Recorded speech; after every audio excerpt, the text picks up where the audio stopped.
এই ছাত্রের ভবিষ্যতে খুব খারাপ আছে, বহুত খারাপ আছে। এগারো কপালে অনেক দুঃখ আছে, এদের কপালে অনেক দুঃখ আছে। তাই ওই জন্য সবাই মিলে আগে দেশটা ঠিক করি, কারণ দেশের ভিতরে কিছু নাই। সাধারণ মানুষের কাছে কোনো দেশে কাজ কাম কর্ম কিছু নাই। এসব কর্ম নিয়ে এগুলো আন্দোলন বাদ দিয়ে আমরা সবাই মিলে দেশটাকে ভালো করি।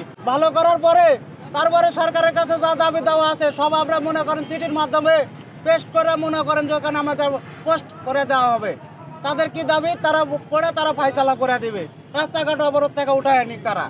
এদের আগামী ভবিষ্যৎ এরা অন্ধকারে ডুবে গেছে, এদের চক্ষু নষ্ট হয়ে গেছে। এরা কোনো দিন আর ওই দেশ এরা চালাইতে পারবে না, কোনো দিন না।